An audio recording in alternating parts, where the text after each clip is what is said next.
Naku po mga kababayan, breaking news po ito. At balitang balita daw po ito mga kababayan. At kumakalat po sa social media. Tatlong relihiyon daw po ang magsasanib puwersa sa July 27 mga kababayan. Hala ka, totoo kaya ito mga kababayan? Nako, kung totoo man ito, sana tapusin nyo na po ang paghihirap ng ating mga kababayan. Grabe. Sobra-sobra na talagang nangyayari ngayon. Talagang matindi mga kababayan. So pakinggan po natin itong pahayag ni Jay Guevara mga kababayan kasi tatlong relihiyon daw. Tatlong relihiyon na mga malalaki daw itong magsasanib puwersa. Talagang mapupuno daw po yung kalsada kapag ito'y magsanib puwersa. Iwan lang natin kung totoo itong sinasabi niya. At ngayon pag-usapan din po natin mga kababayan itong kay Senador Rodante Marcoleta. Kasi bali-balita daw nababasa natin sa comment section na posible daw makalaya na si Senador Marcoleta. Nako, lagot itong mga senador na kumakalaban kay Senador Marcoleta mga kababayan. Kasi posible daw na makalaya na. At pakinggan natin dito sa sa Net 25 mga kababayan. So ngayon dito muna pakinggan natin sa kay Jay Guevara. Ito na po. So grabe, excited na ako sa mga pwedeng mangyari dahil may mga bali-balitang the final big one Ayan, na final magaganap. big one daw. Naku po. Siyempre, may mga congressman, may mga politikong maaalarma at magsisilayasan na naman sa Pilipinas nito. Sino kaya ang congressman at ilang mga politiko ang mga unang lilipad pa ibang bansa dahil dito sa tinatawag na final big one? Tapos sona ni Marcos Jr. Tapos yun na pala yung last na sona niya dahil papatalsikin na siya sa pwesto. Ganda nun. Ganda nun no? Tangina, magagalit na naman yung mga loyalista dito sa akin. Di magalit kayo.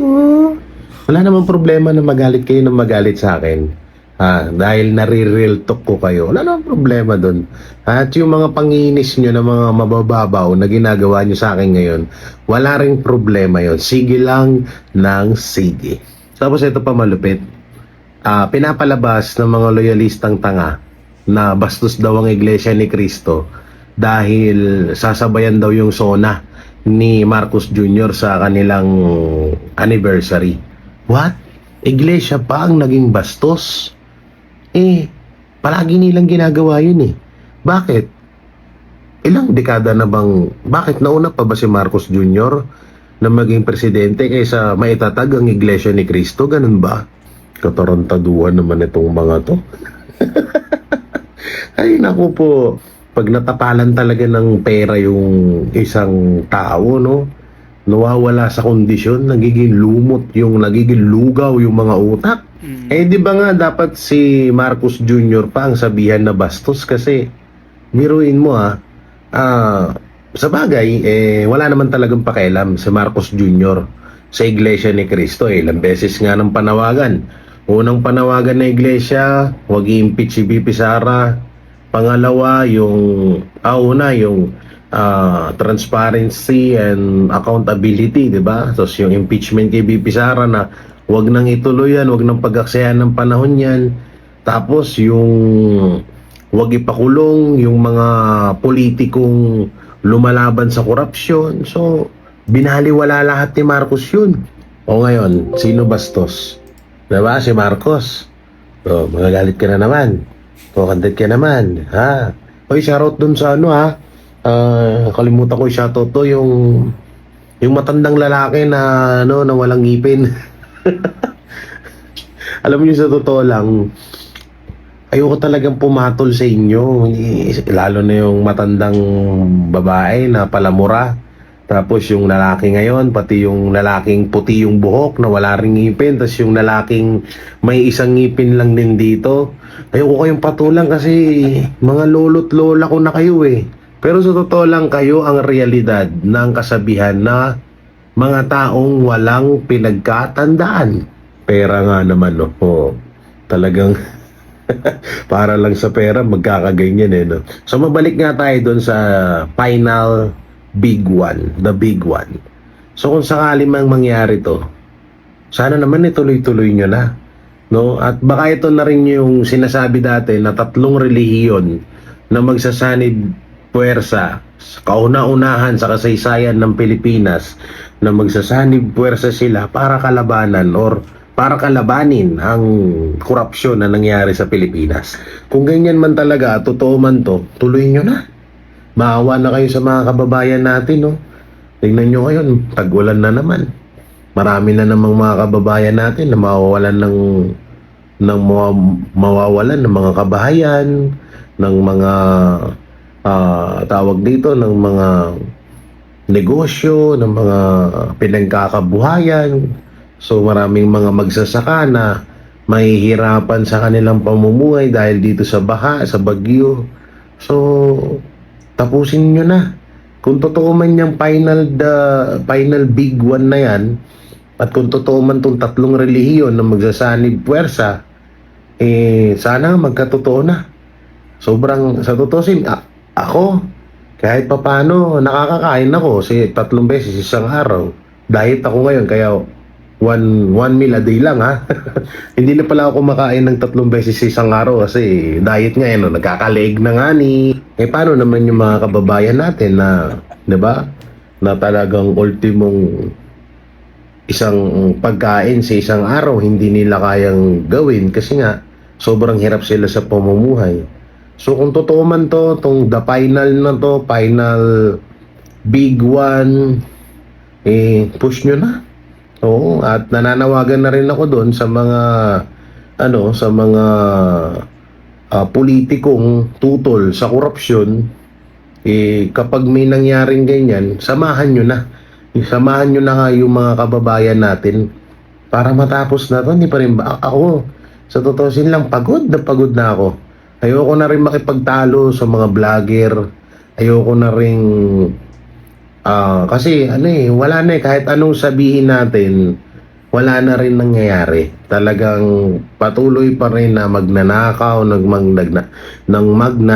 ng ilang beses ang mga kawatan, ang mga magnanakaw sa gobyerno. Useless talaga din tong sinasabi natin. May naman, may pakinabang naman dahil nalalaman na ibang mga viewers yung tunay na balita, pero yung about sa nakawan patuloy at hindi pa rin nahihinto. Kaya kung totoo man tong final, the big one na to na mangyayari, at etong tatlong relihiyon na magsasanib puwersa para tuldukan na ang korupsyon sa Pilipinas, sige na, tapusin nyo na to. So grabe, excited na ako sa mga pwedeng mangyari. So ayun po, no? So mangyayari kaya ito, mga kababayan? So mag-comment po kayo. Kasi kung mangyayari ito ay talagang marami pang magpapasalamat, no? Kasi matindi na po talaga ngayon ang corruption sa ating bansa. Marami pang nakakaranas ng kahirapan dito sa Pilipinas. So kung mangyayari man ito ay kasalanan na rin siguro ng gobyerno natin.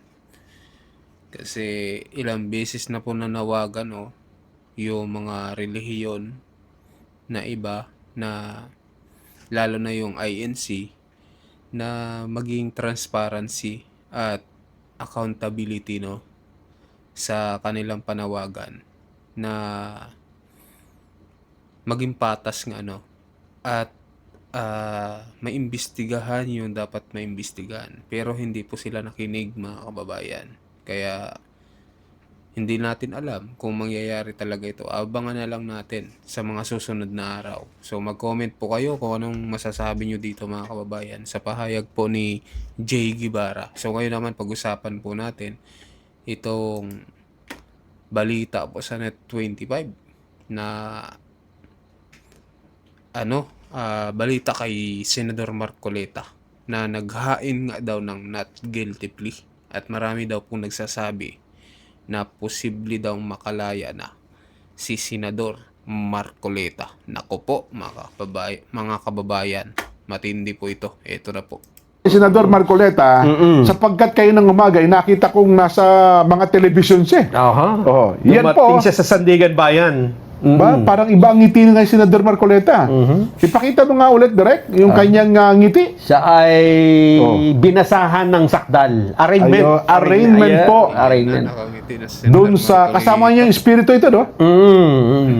Espiritu, pero nakikita natin. Apelido po yung espiritu. Ay tama, basahin mo nga kasi meron tayong gagawing paglilinaw eh. Dahil yung iba eh na-confuse eh. Ganon? Yan. Naghain po si Senator Rodante Marcoleta ng not guilty plea Yan. sa mga kasong plunder at paglabag po sa presidential decree na nagbabawal sa mga opisyal ng gobyerno na tumanggap ng mga regalo. Ayun, dun muna Yan. tayo. Kasi nung mabasa ito nung iba, siguro sa katuwaan nila o kasayahan, ay sinabi na nila na, "Uy, not guilty Not na. guilty, Not guilty, wala kasalanan." Pinawalang sala po. Oh, hindi pa. Hindi po. Ang ibig lang sabihin nito, ibinasa yung kaso. ikaw ay ganito, ay mayroon ka reklamo. Inapatangan ka ng ganito, tumanggap ka ng 75 million, ganyan. Ano ang masasabi mo? Ikaw ba'y may kasalanan o wala? Not guilty po, Your Honor. Ayun. Sinabi mo na ikaw ay wala kasalanan. Yan. Kasi kahit na hindi ka sumagot dyan, Pag hindi ka sumagot, ang hukom mo sasagot, nasasabing not guilty rin sasabihin ang mo. ipaplaso. Ayun. Pagkatapos nun, ay magkakaroon na po ng trial proper. Trial na. Kasama po ang kanyang kapwa-akusado na si Joseph Espiritu. Kaya pala kayo na bigla ko naalala, pagdating ko sa makeup room kanina, sabi nung ating mga kasama, "Uy, laya na pala si Senador Marcoleta na wala na napawalang sala na Naabsuelto pala." daw, naabsuelto. Napag-isip ko tuloy kanina, pawalang sala. Yun ngayon narinig ko. Kaya sabi ko, ito yun. Oo. Naghain po siya ng not guilty plea. Ayan. Yan, opo. Humarap po si Marcoleta sa Sandigan Bayan 3rd Division ngayong araw at nagsabi hindi siya guilty sa mga kasong sinampal laban sa kanya. Kabilang po sa mga kaso ang plunder at umano'y paglabag sa Presidential Decree number 46 na nagbabawal po sa mga opisyal ng gobyerno tumanggap ng regalo. Pinayagan po ng anti-graft court ang hiling ng mga abogado ni Marcoleta na bawiin ang motion nilang ipawalang bisa ang kasong plunder. Dahil dito, itinuloy ang kanyang arraignment. Ang iba pa niyang kapwa-akusado sina dating Congressman Mike Defensor at ang negosyanteng si Aristotel Biray ay naghain din po, nauna nito naghain ng not guilty plea sa mga kasong plunder noon pong July 15. Kasalukuyan po nasa Quezon City Jail, New Quezon City Jail, Barangay Payatas, si Senador Marcoleta, at hinaharap po niya ang kasong plunder at 3 bilang ng paglabag sa PD 46 sa 3rd Division ng Anti-Graft Court. Ang parehong division din na dumidinig sa kasong plunder ni Marcoleta kasama po ang kanyang kapwa-akusado na si Ginoong Espiritu. Ang dalawa pang nagbigay umano ng donasyon sa kampanya. Ayon po sa prosecutor ng gobyerno, tumanggap umano si Marcoleta ng 75 billion pesos na hindi diniklarang donasyon sa kampanya habang naglilingkod bilang aktibong kinatawan ng isang party list. Nagmula umano ang 20 million pesos mula kay Espiritu, 30 milyon piso mula kay Defensor at 25 milyon piso mula po kay Biray. Hindi umano sinama ang mga ito sa opisyal na financial election disclosures ng senador. Ayan.